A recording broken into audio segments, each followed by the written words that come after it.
সিরাজগঞ্জের শাহজাদপুরে আজ সকাল 11টায় আব্দুল মজিদ নামের মধ্যবয়সী এক ব্যক্তি পানিতে তলিয়ে যাওয়ার যে ঘটনাটা ছিল, সেই ব্যক্তিকে এইমাত্র রাজশাহী থেকে ডুবুরি টিম এসে তার মরদেহটি উদ্ধার করেছে।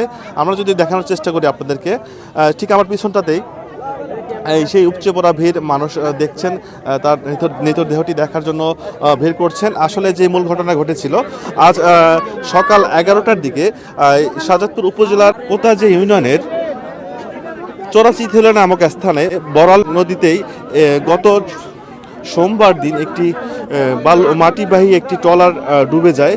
সেটিকে উদ্ধার করার জন্যই মূলত আজ সকাল 11টার দিকে আব্দুল মজিদ যখন সেই উদ্ধার করার জন্য পানিতে নামেন, তারপর থেকে তিনি নিখোঁজ হয়েছিলেন।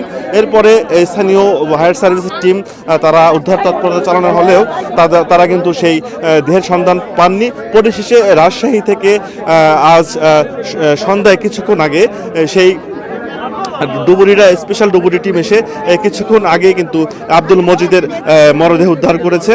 আর একটা জিনিস জানিয়ে রাখি, আব্দুল মজিদ শাহজাদপুর উপজেলার নুকালি গ্রামে তার বাড়ি। তার 3টি কন্যা সন্তান রয়েছে। ইতিমধ্যে কিন্তু দেহের সুরাথাল করছেন শাহজাদপুর থানা পুলিশের কর্মকর্তারা, এবং সেই সাথে রাজশাহী থেকে যে এসেছেন ডুবুরি টিম, তারা কিন্তু অলরেডি লাশটি উপরে নিয়ে এসেছে। দুপুরের পরে কিন্তু লাইভ করেছিলাম, তখন কিন্তু তখন অবধি কিন্তু তার দেহের সন্ধান মেলেনি। আজ সকাল 11টার দিকে আব্দুল মজিদ নামের যে ব্যক্তিটি নিখোঁজ হয়েছিলেন, তার মরদেহ অবশেষে উদ্ধার হয়েছে।